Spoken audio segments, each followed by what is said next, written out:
2000 के स्क्रीनिंग में आईआईटी ने एक प्रॉब्लम पूछा।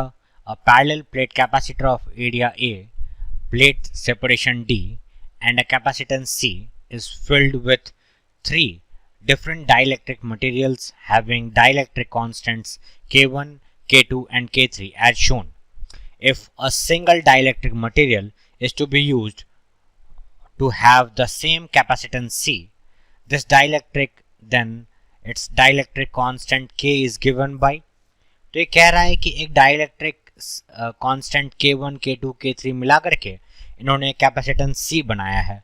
इसकी जगह पर अगर हम लोग एक डाइलेक्ट्रिक डालें, ठीक है, ताकि कैपेसिटेंस वही रह जाए, तो उसकी डाइलेक्ट्रिक की वैल्यू क्या होगी, ये क्वेश्चन है। सेम इसी पैटर्न पे क्वेश्चन में आईआईटी ने बहुत बार पूछ रखा है, तो मैंने वही बना दिया यहाँ पर। ये हमारा K1 डाइलेक्ट्रिक का है, ये मेरा K2 का है। अगर हम लोग ध्यान से देखें K1 और K2 को, और लेट अस सपोज ये जो प्लेट है जो इन दोनों को सेपरेट कर रहा है, ये कोई एक प्लेट है जिसकी पोटेंशियल V है, ठीक है। ये K3 के ऊपर ये जो प्लेट है, हम लोग सपोज करते हैं कि ये V पोटेंशियल पर है, तो हम लोगों को दिख रहा है कि ये V, सपोज करिए इसको V डैश कहते हैं, तो V से V डैश के बीच में K1 है ये वाला कैपेसिटर, और V से V डैश के बीच में K2 वाला कैपेसिटर भी है। सही बात है, दोनों के एरिया इन लोगों ने साफ दे दिया फिगर में A/2। तो हमें अगर ये वाला कैपेसिटेंस C1 जिसमें K1 डाइलेक्ट्रिक है, अगर उसकी वैल्यू लिखनी हो तो हम लोग क्या लिखेंगे, C1 is equal to K1 A epsilon naught A/D। ये फॉर्मूला होता है, लेकिन यहां पर हम लोग देख रहे हैं क्या कि D के जगह पर D/2 है, क्योंकि सेपरेशन इन दोनों के बीच में आधी है D/2, और जो प्लेट एरिया है वो भी आधा है A/2। तो हम लोगों ने epsilon naught A/D into K को लिख दिया, एरिया के जगह पे लिखा A/2 और D के जगह पे लिखा D/2। तो ये सॉल्व होकर के क्या हो गया, C1 की वैल्यू हो गई हमारी K1 एप्सिलॉन नॉट A/D, ठीक है। सिमिलरली अगर हम लोग बात करें C2 की, C2 जो उसी तरीके से यहाँ पर लगा हुआ है, तो इसकी कैपेसिटेंस क्या होगी, तो ये होगी हमारे को K2, इसका भी एरिया तो A/2 ही है एप्सिलॉन नॉट, और इसका भी D हमारा D/2 है, तो इसके लिए भी वही वैल्यू हो जाएगी K2 एप्सिलॉन नॉट A/D, ठीक है।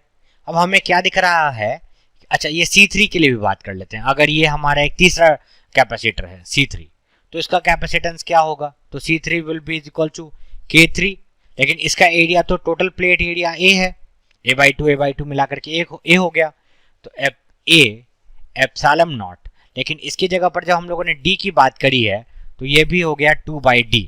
क्यों, क्योंकि ये भी तो एरिया इन लोगों के बीच का सेपरेशन D/2 है, तो उसको हम लोगों ने जब लिखा तो वो हो गया D/2, ऊपर चला गया 2/D। तो उसको अगर हम लोग रीअरेंज करके लिखते हैं तो ये हो जाएगा 2K3 एप्सिलॉन नॉट A/D, ठीक है। अब ये तीन कैपेसिटेंस है C1, C2, C3, हमें साफ दिख रहा है कि V से V डैश के बीच में ये C1 और C2 दोनों कनेक्टेड है। तो V से V डैश के बीच में जो C1 और C2 कनेक्टेड है, तो क्योंकि इन दोनों के बीच में पोटेंशियल डिफरेंस सेम है, V से V डैश, इसके अक्रॉस भी है V से V डैश, तो both C1 and C2 are in parallel. C1 और ये जो C2 है दे आर पैरेलल। तो पैरेलल में क्या फॉर्मूला होता है, कैपेसिटेंस के केस में पैरेलल में होता है सीरीज वाला फॉर्मूला, मतलब होता है C इक्विवेलेंट डैश में लिख रहा हूं, क्योंकि ये मैं बस K1 और K2 वाला जो डाइलेक्ट्रिक है इन दोनों की वजह से लिख रहा हूं, तो वो हो जाएगा C1 प्लस C2। तो वही चीज को अगर मैं लिखूं तो वो हो जाएगी हमारी K1 plus K2 epsilon naught A/D। अब हमें क्या दिख रहा है कि इन दोनों की जगह पर अगर हम लोग एक नया C इक्विवेलेंट C डैश मान लें, ठीक है, और ये K3 एक दूसरा कैपेसिटर है हमारा, तो ये पहला ये दोनों मिला करके जो C डैश इक्विवेलेंट है, और ये दोनों सीरीज में है या पैरेलल में है। अगर हम लोग ध्यान से देखें तो लेट अस से ये 0 पोटेंशियल पर है, ये V डैश पोटेंशियल पर है, तो हमें दिख रहा है कि इन दोनों की वजह से जो कैपेसिटेंस है उसके अक्रॉस V से V डैश का ड्रॉप है, और इन दोनों के अक्रॉस जो पोटेंशियल ड्रॉप है वो V डैश का ड्रॉप है, तो दोनों के क्रॉस पोटेंशियल ड्रॉप अलग अलग है। Therefore C dash equivalent and ये जो हमारा C3 है ये दोनों सीरीज में है। तो C dash equivalent and C3 ये दोनों आपके सीरीज में है।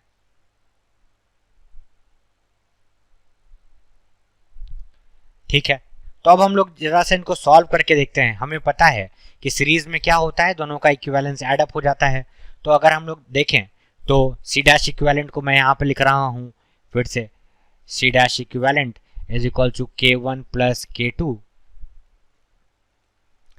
Epsilon naught A by D, और C3 को मैं लिख रहा हूँ K3 epsilon naught A by D, और D की जगह पे D बाई 2 था, तो ये मेरा इस तरीके का हो गया। देख लीजिए हम लोग सेम वही चीज़ लिखे हैं जो पहले हम लोग यहाँ पर लिख रहे थे।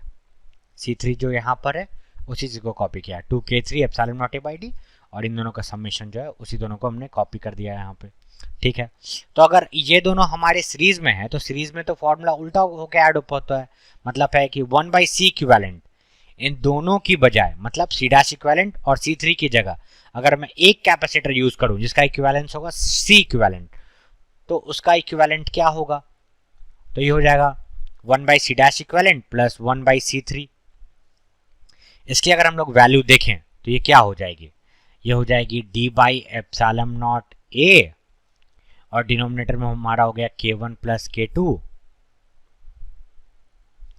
और प्लस C3 की जगह पर हमारा हो गया D by 2 epsilon naught A into K3।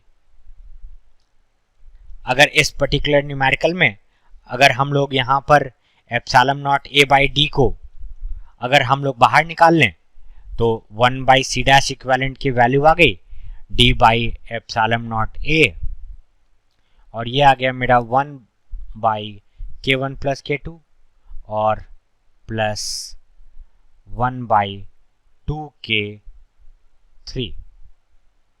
यह हमें दिख रहा है 1/C इक्विवेलेंट। सवाल में क्या लिखा था, सवाल में लिखा था कि यहाँ पर एप्सिलॉन नॉट, देख लेते हैं हम लोग जरा से, यहाँ पर सवाल में लिखा था कि it has to be have the same capacitance C।